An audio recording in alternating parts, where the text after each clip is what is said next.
जय हिंद, नमस्कार प्यारे साथियों। स्वागत है आप सभी का उत्कर्ष एकेडमी खिलचीपुर के ऑनलाइन प्लेटफॉर्म में सीआरपीएफ ट्रेड्समैन एग्जाम 2023 के लिए गणित के वेरी मोस्ट इंपॉर्टेंट क्वेश्चन हम लोग सोल्व कर रहे थे। प्रीवियस ईयर प्रश्न पत्र पर आधारित ये क्वेश्चन हैं जो एग्ज़ाम में कहीं ना कहीं पूछे गए और आने वाली एग्ज़ाम में भी आपको इसी प्रकार के क्वेश्चन देखने को मिलेंगे। आज इसका हम लोग पार्ट 11 पढ़ रहे हैं। इससे पहले हमारे 10 पार्ट कंप्लीट हो चुके हैं। प्यारे साथियों, हम धीरे धीरे करके मैथ के सभी प्रकार के जितने भी आपके एग्ज़ाम में क्वेश्चन बन सकते हैं क्वेश्चन को कवर करने की कोशिश कर रहा है। इसलिए पूरे वीडियो को ध्यानपूर्वक देखना है। एक भी क्वेश्चन आप लोगों को डाउट नहीं रहना चाहिए। जो जानकारी नहीं आती है उसे आप लोग लिख लेना है। आज का पहला क्वेश्चन आपके सामने ये रहा। पहले क्वेश्चन में ये लिखा कि स्टार का न्यूनतम मान कितना होना चाहिए। की संख्या आपको एक दी गई है 9187, उसके बाद में 6 स्टार 2। ये संख्या अगर 8 से विभाजित किया जाए तो पूरी 8 से विभाजित हो सके। तो याद रखना, जब भी इस प्रकार का क्वेश्चन आता है इस संख्या में 8 से विभाजित होने का रूल लगाओगे। इसने बोला कि स्टार का न्यूनतम मान क्या होगा, तो यहाँ से हम लोग 8 से विभाजित होने का रूल इसमें लगाएंगे। तो कोई भी संख्या 8 से विभाजित कब होती है? जब उस संख्या के अंतिम 3 अंक अगर 8 से विभाजित होते हैं तो पूरी संख्या 8 से विभाजित हो जाएगी। यानी इस संख्या के अंतिम 3 अंक 6 स्टार 2, यहाँ पर स्टार की जगह कोई ना कोई एक अंक रहेगा। उसे रखने के बाद ये संख्या पूरी, ये तीनों अंक पूर्णतः 8 से विभाजित होना चाहिए, वही स्टार का न्यूनतम मान होगा। तो यह अकॉर्डिंग टू ऑप्शन हम लोग कर सकते हैं। स्टार का मान अगर हम लोग 1 रखते हैं तो फिर ये संख्या हमारे पास 612 बनती है। और 612 8 से डिवाइड है या नहीं? 8 का भाग लगाएंगे तो ये 8 से डिवाइड नहीं होगी, मतलब यहाँ पर 1 भी नहीं आएगा। इस प्रकार स्टार का न्यूनतम मान हम ऑप्शन में से 2 रख के देखेंगे तो अंतिम 3 अंकों से बनी संख्या हमारे पास 622 बनेगी। अब ये जो 622 संख्या है ये 8 से विभाजित नहीं होगी, इसलिए यहाँ पर 2 भी नहीं आएगा। अब स्टार का न्यूनतम मान हम लोग 3 रख के देखेंगे और 3 रखने पर यहाँ पर 6 के बाद 3 आएगा और 2, यानी तीनों अंक कितना बनाएगा? 632।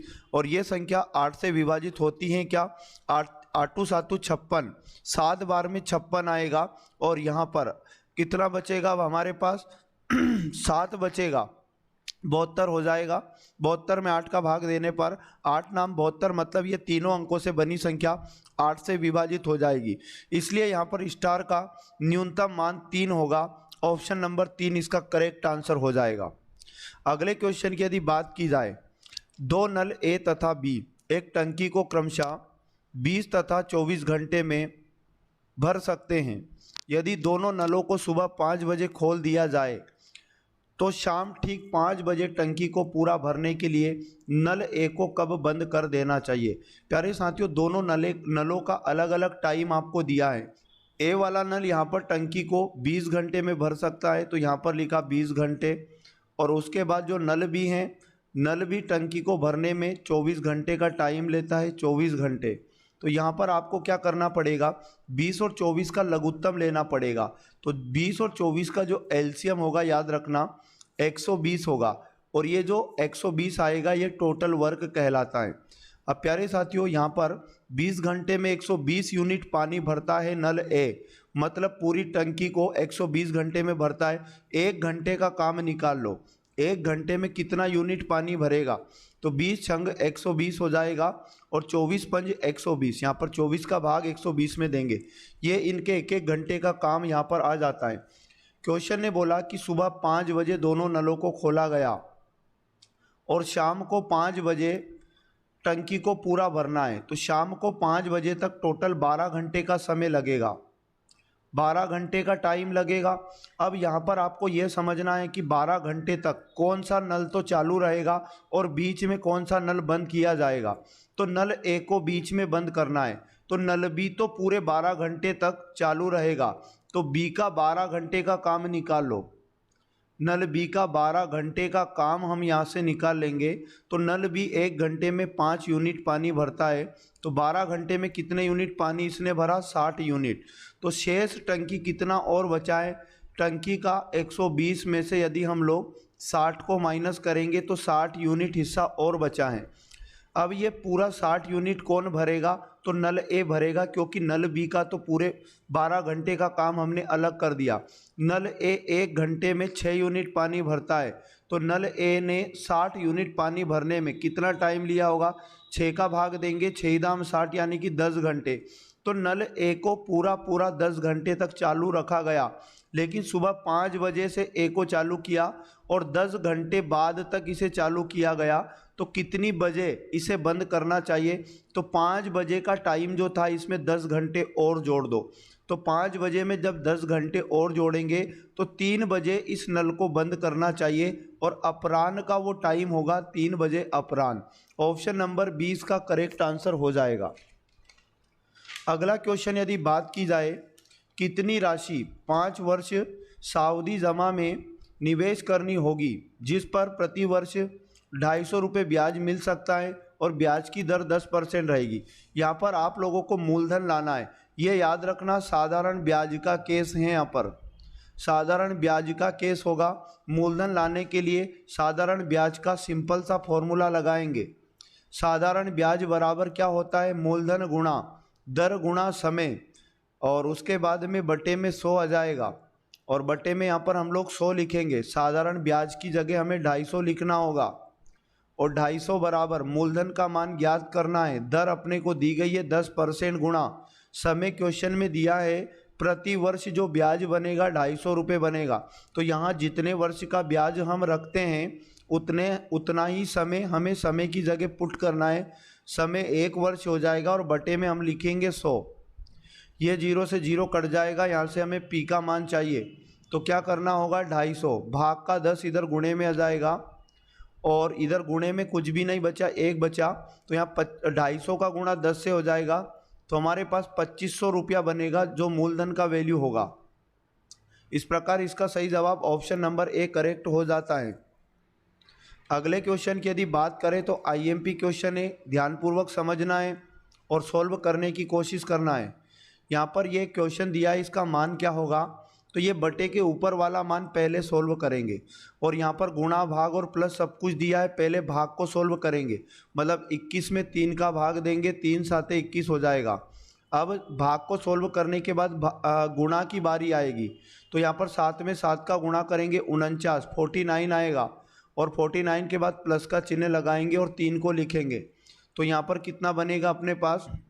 52 तो बटे के ऊपर आएगा, और बटे के नीचे भी वी बोर्ड मास रूल के अकॉर्डिंग सोल्व करेंगे। 4 का भाग 8 में देंगे, 2 बार जाएगा। अब भाग सोल्व होने के बाद 2 का गुणा 2 से करेंगे, 4 आ जाएगा। तो बटे में सोल्व करने पर 4 मिला। 4 का भाग अपन 52 में लगाएंगे, 4 एकम 4, 1 बचा, 4 त्रि 12। इस प्रकार इस क्वेश्चन का सही जवाब 13 हो जाता है। ऑप्शन नंबर ए सही जवाब हो जाएगा। अगले क्वेश्चन की यदि बात की जाए, 30 मजदूर प्रति घंटा 8 घंटा काम करते एक काम 12 दिन में पूरा करते हैं, वही काम 24 मजदूर प्रतिदिन 6 घंटा काम करते हुए कितने दिन में पूरा करेंगे?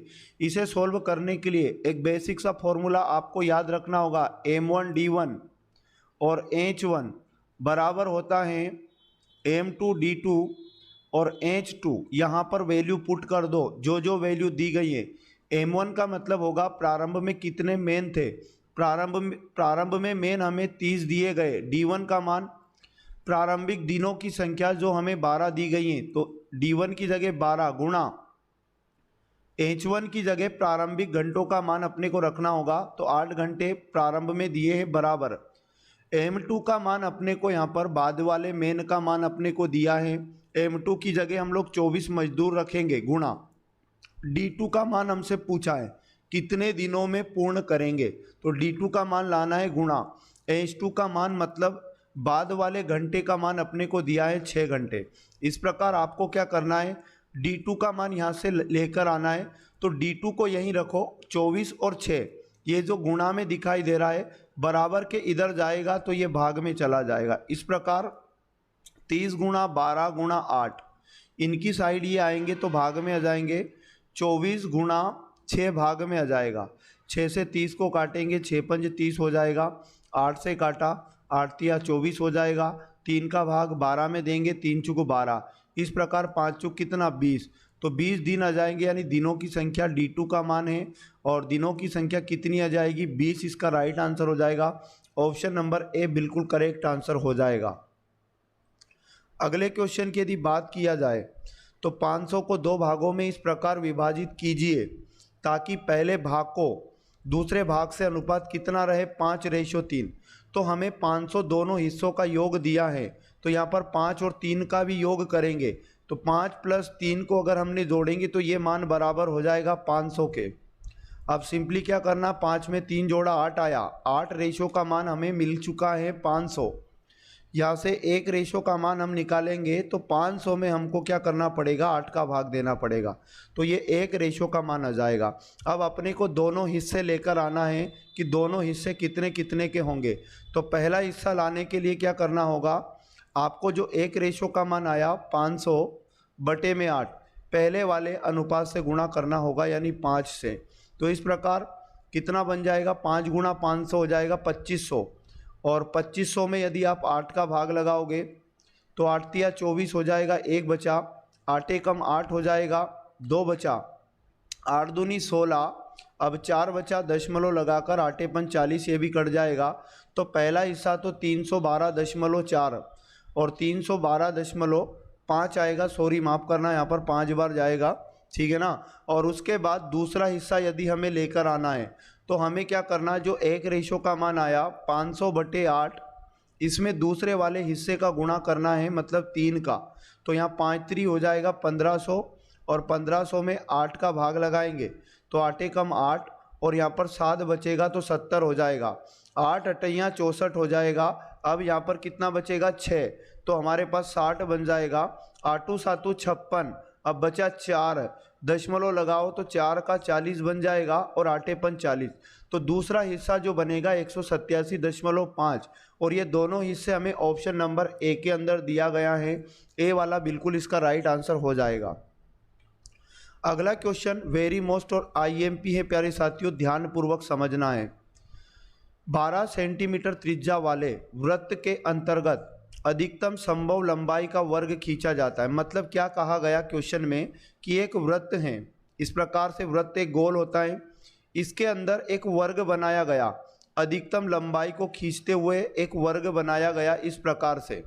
तो यहाँ पर यह बोला गया उस वर्ग का क्षेत्रफल क्या होगा। हमें वृत्त की त्रिज्या दी गई है, तो मैं आपको बता दूं, ये यहाँ पर आपको मैं बता दूं यहाँ पर कि ये जो वर्ग का विकर्ण होगा, याद रखना, पहले तो वर्ग का जो विकर्ण होगा, ये जो वृत्त है इसकी त्रिज्या का डबल होगा। यानी याद रखना, जब भी किसी वृत्त के अंदर कोई अधिकतम लंबाई का वर्ग खींचा जाए तो उस वर्ग का जो विकर्ण होगा, याद रखिएगा, उस वृत्त की त्रिज्या का डबल यानी व्यास होगा। तो यहाँ पर मैं आपसे बात करूँ तो वृत्त का व्यास क्या होता है? वृत्त का व्यास आप कहोगे त्रिज्या का डबल होता है। त्रिज्या हमें 12 दी गई है और 12 का डबल हो जाएगा 24। तो वृत्त का यहाँ पर व्यास कितना हो जाएगा? 24। अब ये जो 24 हो जाएगी ये वर्ग का विकर्ण का मान आ जाएगा। तो आपको फॉर्मूला यूज करना होगा वर्ग का विकर्ण, और इसका फॉर्मूला जो होता है a/2 होता है। प्यारे साथियों, वर्ग के विकर्ण की जगह आपको 24 को पुट कर देना है बराबर a/2। अब यहाँ से क्या करना है, इस वर्ग की प्रत्येक भुजा का मान लेके आना है। a इसकी भुजा होगी, गुणे का 2 इधर जाएगा तो भाग में, इस प्रकार 24/2 हो जाएगा। हमारे पास वर्ग की प्रत्येक भुजा मिल चुकी हैं 24/√2। हमें क्वेश्चन में बताना है वर्ग का क्षेत्रफल क्या होगा। तो वर्ग का क्षेत्रफल का जो फॉर्मूला होता है a⁴, मतलब उसकी भुजा की पावर 2 कर दो, तो उसकी भुजा अपने को कितना मिला? 24/2, और इसकी पूरे की पावर 2 करेंगे तो हमें यहाँ पर क्या हो जाएगा, वर्ग का क्षेत्रफल मिल जाएगा। और यहाँ पर 24 का अपन वर्ग करेंगे तो यहाँ पर लिख सकते हैं अपन 24 × 24, और बटे में करनी 2 × करनी 2, करनी 2 × करनी 2। इसका मान मैं आपको बता दूं, करनी 4 बनेगा और करनी 4 से 2 बाहर आ जाएगा। इस प्रकार बटे में कितना आएगा? 2, और 2 से अपन 24 को काटेंगे 12 आएगा, और 12 का गुणा 24 से करेंगे तो यहाँ पर मैं आपको बता दूं 12 चुकू 48, और कैरी आ जाएगा अपने पास 4, और 12 दूनी 24, 24 और 24 में 4 जोड़ेंगे 28 हो जाएगा। 288 वर्ग सेंटीमीटर याद रखना, इस वर्ग का हमारे पास क्षेत्रफल निकल के आ जाएगा। ऑप्शन नंबर ए इसका करेक्ट आंसर हो जाएगा। नेक्स्ट क्वेश्चन की यदि बात की जाए, एक पेन 5 रुपये में बेचा जाता है तब 2 रुपये का मुनाफा होता है, और वही पेन अगर 10 रुपये में बेचा जाता है तब कितना मुनाफा होगा। मुनाफा का मतलब लाभ होता है। यहाँ पर आपको पेन का विक्रय मूल्य दिया है, पेन का विक्रय मूल्य दिया गया है 5 रुपये, और उसके बाद में मुनाफे का मतलब होता है लाभ, और लाभ अपने को दिया गया 2 रुपये का। तो यहाँ से आपको पता होना चाहिए कि लाभ का फॉर्मूला क्या होता है। लाभ के केस में लाभ निकालने के लिए लाभ बराबर होता है विक्रय मूल्य माइनस क्रय मूल्य। अगर आप करोगे तो आपके पास लाभ निकल कर आ जाएगा। हमें लाभ का मान दिया तो हम लाभ की जगह लिखेंगे 2 और बराबर विक्रय मूल्य भी दिया है 5 यूनिट माइनस क्रय मूल्य का मान अपन निकाल लेंगे। ये क्रय मूल्य बराबर किधर आएगा तो प्लस का हो जाएगा। तो इस पेन का क्रय मूल्य कितना बनेगा, ये 5 लिखा है और प्लस का 2 इधर माइनस हो जाएगा। तो इस प्रकार क्रय मूल्य का मान अपने पास कितना बनेगा, 3 रुपये बनेगा। मतलब याद रखना उस पेन का क्रय मूल्य कितना था, यहाँ पर 3 रुपये था। अब क्वेश्चन ने बोला वही पेन अगर 10 रुपये में बेचा जाए, मतलब यहाँ पर पेन का क्रय मूल्य तो हमें मिल चुका है 3 रुपये, लेकिन अगर इसका विक्रय मूल्य 10 रुपये रखा जाए तो 10 रुपये अगर विक्रय मूल्य यानी बेचा जाए 10 रुपये में कितना मुनाफा होगा, मतलब लाभ बताना है। तो लाभ बराबर विक्रय मूल्य माइनस क्रय मूल्य करो, यानी कि 10 में से 3 जाएगा तो यहाँ पर 7 रुपये का क्या हो जाएगा, लाभ। 7 रुपया इसका बिल्कुल करेक्ट आंसर हो जाएगा। ऑप्शन नंबर सी में हमें 7 दिया गया है। अगले क्वेश्चन की यदि बात की जाए, एक चार का क्षेत्रफल 8 वर्ग मीटर है, और उसके बाद यदि उसका आधार 4 का नहीं प्यारे साथियों, यहाँ पर याद रखना त्रिभुज है। यहाँ पर याद रखना एक त्रिभुज का क्षेत्रफल आपको दिया गया है और उसका आधार 5 सेंटीमीटर भी दिया गया है, तो उसकी ऊंचाई बताना है। तो इसे सॉल्व करने के लिए त्रिभुज का क्षेत्रफल का फॉर्मूला आपको याद होना चाहिए। त्रिभुज का क्षेत्रफल आधार और ऊंचाई के केस में जो होता है 1/2 गुणा आधार गुणा ऊंचाई, आधार गुणा ऊंचाई, ये त्रिभुज का क्षेत्रफल होता है। क्षेत्रफल का मान अपने को दिया गया 8 और बराबर 1/2 और क्या दिया गया, उसका आधार दिया गया 5 गुणा उसकी ऊंचाई अपने को लेकर आना है। तो ऊंचाई को यहीं पर रखो और इसका जो पड़ोसी वैल्यू है बराबर की इधर भेज दो। 8 भाग का 2 इधर जाएगा गुणे में, और गुणे की जो वैल्यू है 1 और 5 ये इधर आ जाएगा बटे में, तो 5 एकम 5। अब यहाँ पर 8 दूनी कितना बनेगा 16, 16 बटे कितना 5 करोगे, 5 का भाग 16 में लगाओ, 5 3 15, 1 बचा, 1 का मतलब यहाँ दशमलव लगाएंगे 10 हो जाएगा। तो 5 दूनी कितना 10, 3.2 सेंटीमीटर याद रखिएगा उस त्रिभुज की ऊंचाई हो जाएगी 3.2। ऑप्शन नंबर बी आपको दिया गया है, करेक्ट आंसर हो जाएगा। इम्पोर्टेंट और 10वां क्वेश्चन समझिएगा। 300 ग्राम चीनी के विलयन में 40% चीनी है। देखो यहाँ पर एक विलयन बताया गया, और कोई भी विलयन अपने आप में 100% का होता है, 100% का। इसमें क्या बोला गया कि 40% चीनी है, इस 100% में 40% चीनी है, तो डेफिनेटली इस विलयन में 60% कोई अन्य पदार्थ होगा, अन्य। अब क्वेश्चन में बोला इसमें कितनी चीनी मिलाई जाए ताकि विलयन में चीनी 50% हो जाए।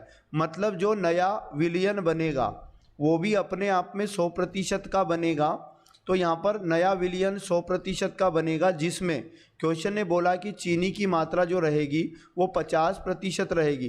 तो प्यारे साथियों जब 100% मिश्रण में 50% चीनी रहेगी नए वाले में, तो अन्य पदार्थ कितने का रहेगा, तो आधा वो भी रहेगा, यानी 85% वो रहेगा। अब देखो क्या करना है, बस इतनी जानकारी आपको अगर समझ में आती है तो आगे तो बहुत ही ज़्यादा ईजी सारी चीज़ें हैं, समझो। अब यहाँ पर क्या मिलाने की बोल रहा है क्वेश्चन, चीनी मिलाने की बोल रहा है, और कितनी मिलाई जाए। लेकिन देखो जो अन्य पदार्थ था वो 60% था टोटल कितने मिश्रण में, 300 ग्राम के मिश्रण में। प्रारंभ में ये 100% जो दिया था 300 ग्राम के बराबर था, तो 300 ग्राम मिश्रण में 60% अन्य पदार्थ हैं, तो हम 300 ग्राम का अगर 60% निकालेंगे तो हमारे पास हो जाएगा 180 ग्राम। और 180 ग्राम जो रहेगा वो अन्य पदार्थ रहेगा, लेकिन यहाँ पर बोल रहा है चीनी मिलाने की, तो जो नया मिश्रण बनेगा उसमें भी जो अन्य पदार्थ की मात्रा रहेगी वो तो 180 ग्राम ही रहेगी, लेकिन यहाँ पर जो इसका परसेंटेज रहेगा वो 50% के बराबर रहेगा। तो आपको क्या करना है, इसका मतलब ये हुआ कि 50% का वैल्यू नए मिश्रण में 180 ग्राम है, तो नया मिश्रण 100% के बराबर रहेगा, तो कुल विलयन आ जाएगा नया वाला।